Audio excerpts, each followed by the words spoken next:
A low moisture result can look reassuring, yet it says little if it cannot be tied to the exact pumpkin lot being loaded for shipment. The same risk applies to microbiological claims and traceability statements. For dehydrated pumpkin ingredients, the critical question is not whether paperwork exists. It is whether the evidence connects the product requirement, the production lot, and the consignment moving to port. Importers can manage that decision through 3 connected layers of verification. The first is the product specification. Before reviewing any certificate, the buyer needs an approved definition of what the ingredient is supposed to be.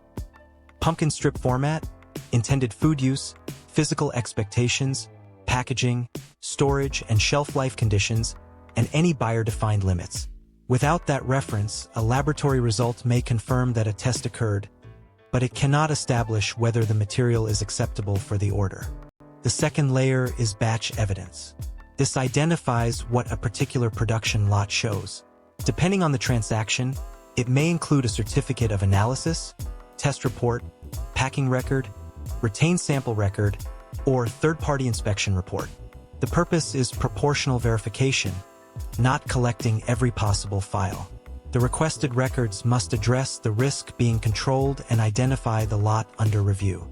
Moisture evidence needs close reading. A number alone is not self-explanatory. The importer should confirm the product identity, lot number, sampling date, test method, result, unit, acceptance limit, and sample basis.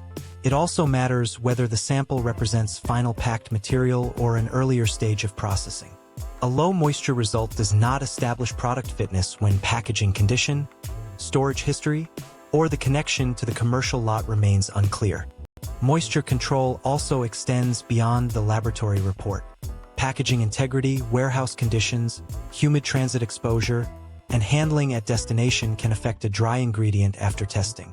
Receiving procedures should therefore include inspection of outer packaging, labels, quantities, and any indication of moisture exposure.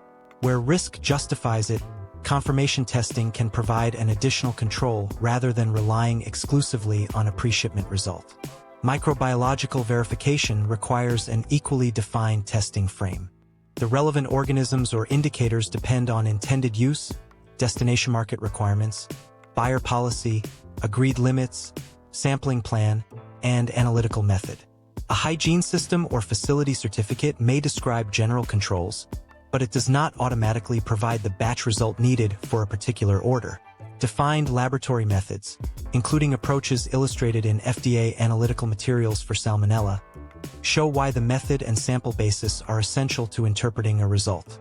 The most reliable approach is to define the order-level microbiological test plan before production. The plan should state what must be tested, how the sample is selected, which method applies, how results are expressed, and what action follows an exception. When those details are left until a container is ready to leave, the buyer may be forced to resolve gaps under time pressure.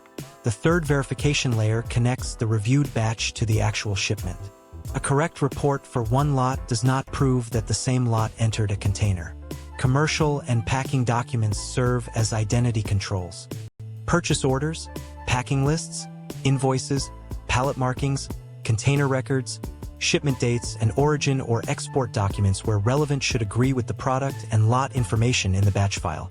A minimal traceability chain links 5 record points: source or origin context, processing identification, packing identification, test or inspection evidence, and shipment documentation.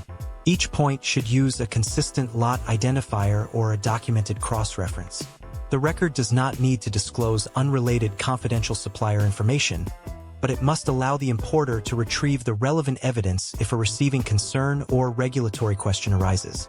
For dehydrated pumpkin strips offered by Guizhou Wanhui International Trade Company, Limited, public product and supplier materials can help define initial inquiries around food use, cut format, packing, samples, and documentation. Release should still depend on product-specific, lot-specific, and shipment-specific records for the exact order. When evidence is incomplete, the response should be clear: request corrected records, arrange independent inspection where appropriate, or pause release until identity can be established.